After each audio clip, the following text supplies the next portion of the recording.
Добрый день, уважаемые абитуриенты!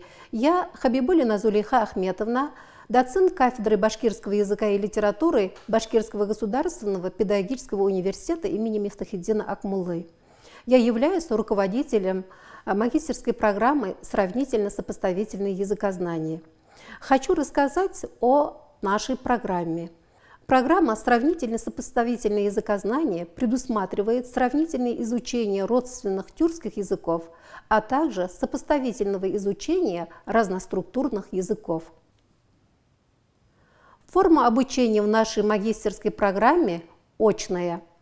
После окончания магистранты получают квалификацию магистр по направлению педагогическое образование.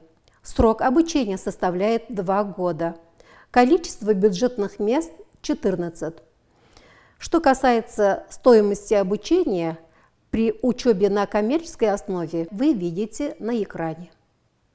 При поступлении абитуриенты сдают комплексный экзамен по языкознанию. Минимальное количество баллов – 50. Сроки подачи документов для бюджета с 20 июня по 6 августа 2022 года, а для обучения на коммерческой основе с 20 июня по 12 августа 2022 года. Программа реализуется уникальной командой высококвалифицированных преподавателей. Во время обучения магистранты участвуют в различных научно-практических конференциях, семинарах, круглых столах.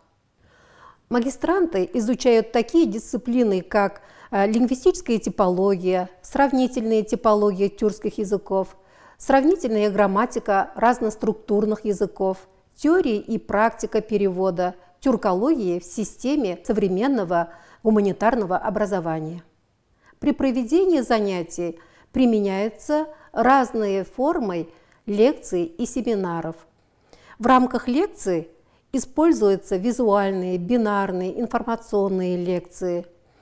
Семинарские занятия проводятся в виде круглого стола, фестиваля, дискуссий, методического моста, деловой игры и так далее.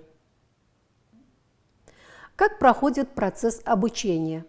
На первом курсе магистранты получают больше базовые знания, показывающие формирование универсальных и профессиональных компетенций.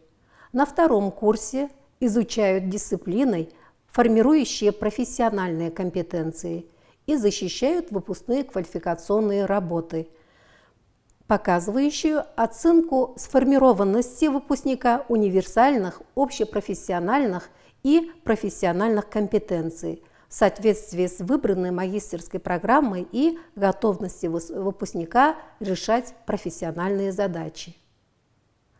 После окончания магистратуры наши выпускники могут работать в школах, среднепрофессиональных учебных заведениях, в университетах. Также могут работать в научно-исследовательских институтах, в зарубежных представительствах российских фирм, переводческих учреждениях, туристических фирмах и агентствах. Для поступления в магистратуру необходимо высшее образование. Это диплом бакалавриата или специалитета. Необходимые документы – это паспорт, СНИЛС, документ об образовании. Для того, чтобы поступить в магистратуру по данному профилю, с 20 июня по 6 августа вы подаете документы. С 7 августа по 17 августа проходят вступительные испытания. А 18 августа будут готовы конкурсные списки. Если вы среди тех, кто успешно прошел испытания, то 21 августа нужно подать согласие на зачисление. 23 августа выйдет приказ о зачислении. Всю необходимую информацию вы сможете найти на сайте приемной комиссии нашего университета. Контактные телефоны вы видите на экране. Уважаемые абитуриенты, ждем вас в числе наших магистрантов.